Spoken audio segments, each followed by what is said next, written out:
selamat datang lagi di podcast Ruang Temu Rasa. Kita bertemu berbagi rasa.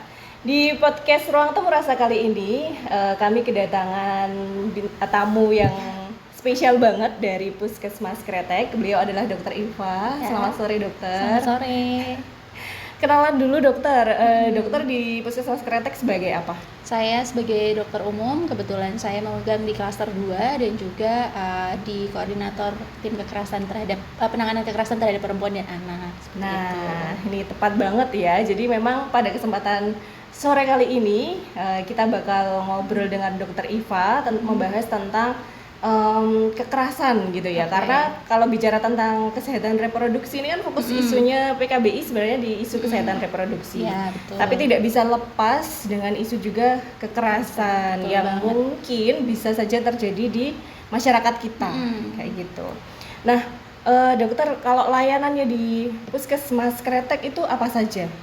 Kalau secara umum layanannya banyak ya. Kalau dulu kan kita memang ada fokus ke layanan UKP dan UKM. Kalau yang sekarang, Puskesmas sekarang itu kita bagi di lintas klaster, jadi berdasarkan siklus hidup.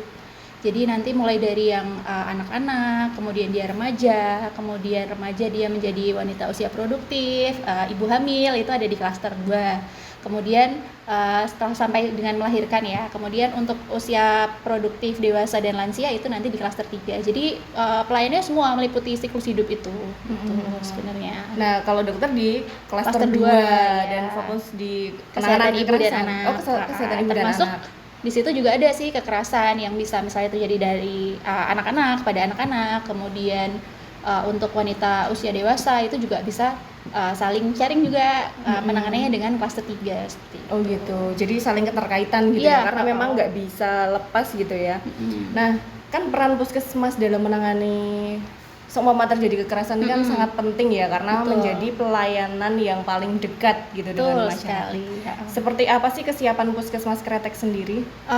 Kami di Puskesmas Kretek ini kan kebetulan saya sudah pernah mengikuti pelatihan ya, jadi kita juga membentuk tim di Puskesmas, kemudian kita sudah koordinasi untuk menangani, terutama sebenarnya lebih ke deteksi dini sih ya, karena kan kita tahu kadang-kadang korban ini datang itu tidak mengeluhkan kalau dia sebagai korban. Ya, betul nggak sih? Betul nggak sih? Kan mungkin ada perasaan tabu, malu, merasa tidak berharga, dia mungkin atau ancaman ya bahkan. Jadi dia tidak mengaku sebagai korban kekerasan. Kadang sebagai pasien, ada keluhan macam-macam seperti itu. Nah, itu kita koordinasi untuk lebih peka dalam mengenali dia sebagai korban. Itu yang pertama. Kemudian kita melakukan koordinasi untuk misalnya nih ada pasien yang datang, ternyata dia kok ada terindikasi korban nih, apa yang harus dilakukan. Kemudian tim ini harus kontak dengan siapa, nah itu kami ada alurnya. Dan tidak lepas dari peran puskesmas sih, kami yang jelas promotif preventif ya. Jadi ke masyarakat kami memberikan sosialisasi, oh ini tuh sebenarnya bentuk kekerasan loh. Jadi bisa melapor ke kami, melakukan pemeriksaan ini seperti itu. Oke, keren banget ya. Ternyata langkah puskesmas itu udah bagus banget gitu. Artinya sosialisasi sudah dilakukan. Nah, sosialisasi ini dilakukan kemana aja, dokter? Kita di awal tahun kita sudah ke desa-desa ya, berkoordinasi sekaligus untuk pelaksanaan ILP, jadi integrasi layanan primer, kita koordinasi lewat kader biasanya. Jadi kader kesehatan yang lebih dekat dengan masyarakat, lebih bisa menjangkau lagi, kita sosialisasikan. Kemudian pada acara-acara atau pertemuan-pertemuan di puskesmas kita juga mensosialisasikan. Kemudian untuk media sosial melalui leaflet, pamflet itu kita juga berikan. Sebatas itu sih sementara ini ya. Ya sementara ini. Tapi udah keren banget sih. Maksudnya sudah ada banyak usaha atau upaya yang dilakukan oleh Puskesmas Kretek sendiri untuk mengenalkan sebenarnya di Puskesmas Kretek itu ada layanan yang siap menangani jika terjadi kekerasan gitu. Nah, yang itu tadi yang disampaikan Dokter Iva sebenarnya di masyarakat sendiri kadang tidak merasa dirinya korban karena sebenarnya belum mengenal sebenarnya kekerasan itu tidak selalu dalam bentuk fisik loh, kayak gitu ya kan. Kekerasan utamanya kalau untuk teman-teman remaja nih, kita bicara tentang remaja, kekerasan dalam pacaran. Nah, ada ya berarti ya. Nah, ada, dan sebenarnya kami juga ada tuh datanya yang mungkin sebenarnya kasus kekerasan itu juga seperti fenomena gunung es. Betul. Yang melaporkan sedikit, tapi sebenarnya kasus kekerasan itu banyak dan terjadi di masyarakat. Itu. Nah, harapannya sih sebenarnya ini ya masyarakat lebih teredukasi gitu ya, bahwa sebenarnya ada peluang kekerasan loh kalau dalam pacaran tuh juga ada bentuk kekerasan loh, kayak gitu. Nah, kalau di Puskesmas Kretek sendiri apakah sudah ada psikolognya, dokter? Untuk psikolog kami ada ya, alhamdulillah kami termasuk puskesmas yang beruntung untuk dapat psikolog ya, walaupun saat ini untuk jadwalnya masih harus sharing dengan puskesmas lain. Nah, Puskesmas Pundong kami ada psikolog di setiap hari Selasa, Rabu, dan Jumat. Selasa, Rabu, dan Jumat. Ya. Teman-teman kalau mau akses boleh, boleh, ke psikolog boleh. Itu diperuntukkan untuk siapa saja? Siapa aja? Jadi siapa aja? Jawabnya harus warga Kretek nggak? Oh enggak. Kami kan banyak warga pendatang juga. Ada yang mungkin berwisata ya. Kemudian kok pengen apa ya, sekaligus konsultasi, boleh, kita terima juga. Seperti itu. Nggak diskriminatif ya, dokter ya? Enggak dong. Enggak ya, nggak boleh diskriminatif ya. Asasnya nggak boleh diskriminatif. Maksudnya kalau ada anak-anak remaja yang datang pakai seragam berarti nggak boleh mereka juga bisa akses boleh, gitu ya? Boleh. Jadi kita juga terima misalnya ada dari sekolah memerlukan konsultasi psikologi atau ingin sekedar istilahnya sharing dulu ya, biasanya kan ada masalah apa, mungkin kok anak ini jadi nggak mau sekolah. Nah, itu kan juga tanda tanya ya, apakah ada sesuatu, apakah memang ada kekerasan atau korban bullying, atau ada apakah peristiwa itu, ya itu kita juga welcome. Nah, kalau kasus yang ditangani oleh Puskesmas Kretek untuk di tahun 2024 ini apakah ada? Untuk kekerasan ya, ada beberapa kasus yang masuk di kami ya, walaupun tidak semua kasus itu akhirnya berlanjut ke proses hukum. Jadi ada korban kekerasan ya, biasanya dalam rumah tangga itu ya, kemudian secara kekerasan verbal.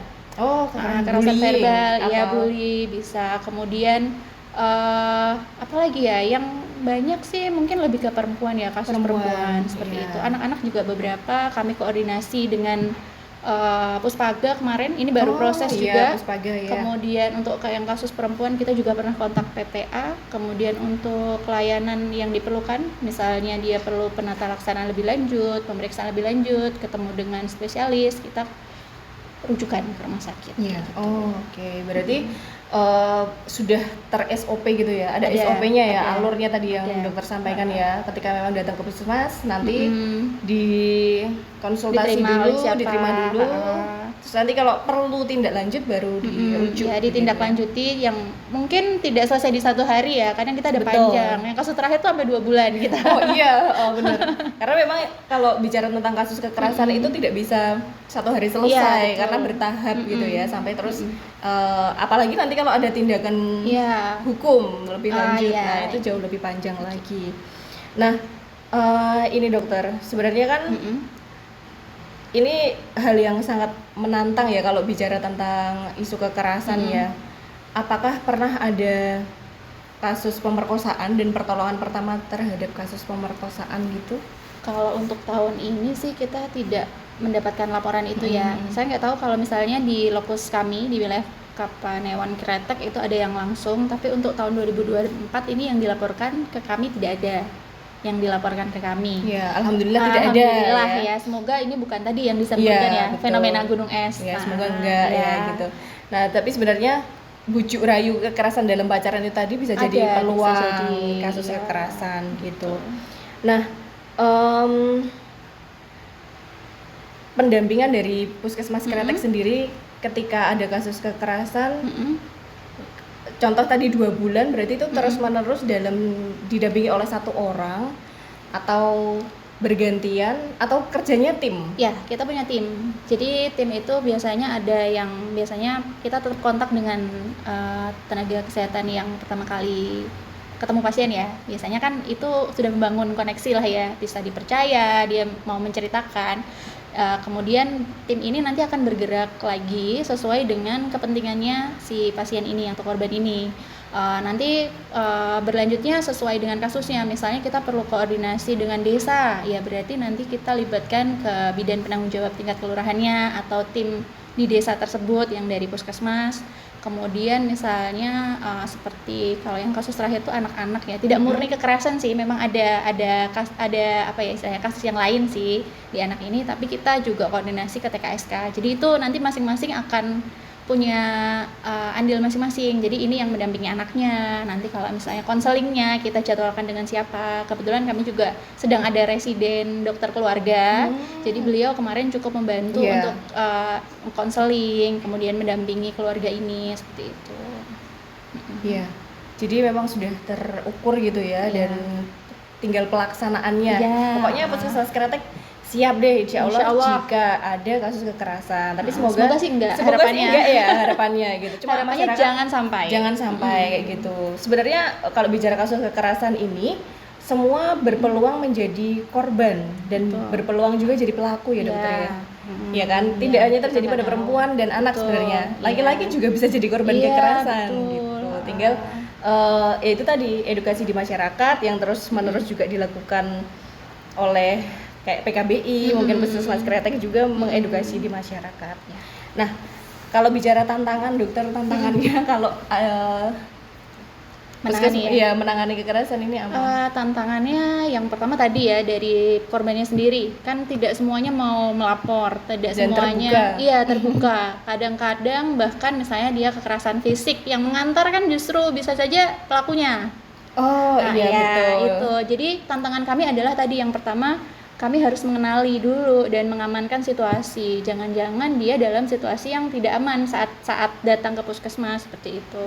Terus ya karena tadi kasusnya panjang, kami tantangannya kan jadi harus meluangkan waktu dan effort yang lebih untuk menangani bahkan untuk satu kasus ya. Jadi tidak bisa selesai kayak periksa di puskesmas sakit kepala misalnya ya, kita kasih obat, oh ya Bu ini pulang dulu gitu kan, nggak bisa. Jadi nanti kita masih harus follow up. Kemudian karena butuh jejaring lintas sektoral ya, kami butuh pendukung yang juga satu visi, kemudian juga mempunyai semangat yang sama untuk membantu korban kekerasan ini. Paling untuk sementara ini ya, semoga tidak bertambah menjadi tantangan yang lebih besar lagi. Nanti PKBI bantu dan DIY sebenarnya siap dokter ketika memang ada kasus kekerasan yang perlu kita diskusikan gitu ya. Tapi semoga itu tadi enggak ya. Semoga enggak, kita harapannya enggak. Nah sebenarnya Satgas di setiap Kapanewon kan sudah ada apa tadi TKSK yang membantu. TKSK lintas sektor juga ada ya. Betul. Dengan tentunya berjejaring dengan PPA Kabupaten Bantul. Betul, iya. Di Polsek Kretek juga. Polsek tapi untuk kekerasan sepertinya laporannya memang harus ke Polres ya. Iya, Polres tapi Bantul, nanti kita tetap minta bantuan untuk pengamanan dan lain sebagainya gitu bisa. Betul. Nah, kedepannya dokter, agenda tahun depan apa yang tadi preventifnya ada agenda baru lagi nggak di tahun depan? Untuk tahun depan karena kemarin kan memang belum kita bisa menjangkau semua desa ya, mungkin kita akan alihkan untuk sosialisasinya ke desa yang belum berpindah yang belum mendapatkan itu. Terus ya kita sih harapannya psikolognya itu punya satu yang bisa standby terus, karena makin banyak tuh makin masyarakat mengenal kan pasti makin banyak yang datang ya. Jadi itu kita pengennya sih bisa memberikan layanan yang lebih optimal lagi seperti itu. Ya, harapannya sih agendanya yang lain-lain sih mungkin kita sosialisasi ulang ya, karena perlu refreshing terus nggak sih untuk petugasnya juga. Kader utamanya sebagai garda terdepan gitu ya. Ke depan kan kita juga sampai pustu itu nanti ada screening kekerasan terhadap perempuan, itu bisa dilakukan di pustu. Puskesmas pembantunya Kretek ada berapa? Sekarang kan diaktifkan kembali di masing-masing di 5 desa kita punya. Di 5 desa, berarti Kretek membawai 5 kalurahan. Iya. 5 kalurahan. Parangtritis ada, kemudian di Tirto Hargo, Tirto Sari, Tirto Mulyo dan Dono Tirto. Itu nanti ada jadwalnya masing-masing di masing-masing. Kadang-kadang bidan desanya sama perawatnya akan bertugas di sana. Nah, itu screening mulai dari sana bisa dilakukan bersama Ibu Kader seperti itu. Layanan paling dekat dengan masyarakat. Iya, mendekatkan layanan ke masyarakat. Oke. Gitu. Nah, kalau melalui Promkesnya, apakah ada upaya gitu melalui media sosial juga? Ada sih kemarin, yang tahun kemarin memang saya juga koordinasi dengan Promkes untuk membuat tadi leaflet ya, yang bisa kita tinggalkan mungkin di kelurahan atau di kantor-kantor yang lebih dekat menjangkau masyarakat, kemudian ke pustu, kemudian untuk konten-konten di media sosial, yaitu rencananya memang kita akan menambah lagi supaya lebih bisa menjangkau masyarakat, dan juga Gen Z mungkin ya yang suka lihat Instagram, Iya, scroll TikTok. Nah, itu TikTok, mungkin iya, nanti betul. kemungkinan kedepannya pengennya sih seperti itu gitu. Iya, tinggal nanti ada waktunya gitu ya. Oh iya, betul. Waktu, tenaga, Karena dan waktu, pikirannya tenaga, pikiran, betul untuk banget. meluangkan membuat konten edukasi begitu ya. Nah, apalagi ya ini yang belum kita bahas gitu. Apalagi ya? Harapannya sih sebenarnya dengan konten edukasi ini masyarakat atau teman-teman yang ada di podcast Ruang Temu Rasa bisa tercerahkan begitu, bahwa sebenarnya kekerasan itu bisa saja dekat dengan kita karena pelakunya bisa siapa saja dan kita semua berpeluang menjadi korban juga bisa gitu. Dan bagaimana kesadaran masyarakat itu agar kalau ada kasus kekerasan ada loh layanan terdekat gitu, nggak usah pusing-pusing. Karena baru saja tadi malam ini ada yang share nih ke saya kalau kekerasan dalam pacaran tapi apa ya namanya ya, pap atau grooming gitu ya. Jadi punya foto atau video yang dulu semasa pacaran dan akan disebarkan kayak gitu. Ada ancaman kayak gitu. Nah, itu sebenarnya tidak harus lari ke polisi dulu, bisa juga konseling dulu ke puskesmas atau teman-teman juga bisa konseling ke PKBI Bantul atau di PKBI DIY gitu. Nah, terakhir dokter bisa sampaikan ke teman-teman di podcast Ruang Temu Rasa pesannya untuk penanganan atau pencegahan kekerasan ini apa? Oh ya, khususnya untuk warga Kretek mungkin ya. Mungkin tadi yang belum kita singgung adalah stigma ya. Oh iya. Jadi jangan memberikan stigma dulu sih pada masyarakatnya atau pada korbannya ya, karena itu biasanya yang menghalangi dia untuk berani melapor, berani mencari pertolongan seperti itu. Jadi kita yang harus ikut membesarkan hatinya dan juga menguatkan bahwa dia itu berhak dan bisa mendapatkan pertolongan yang layak seperti itu. Betul, pertolongan dan perlindungan, dan tentunya kita sebagai masyarakat tetap harus mendukung gitu ya, jangan menstigma. Baik, terima kasih Dokter Iva sudah hadir di podcast Ruang Temu Rasa pada kali ini. Semoga informasi yang disampaikan bisa bermanfaat buat teman-teman. Saya mohon pamit undur diri. Saya Esti dan Dokter Iva. Sampai jumpa di podcast Ruang Temu Rasa berikutnya. Dah.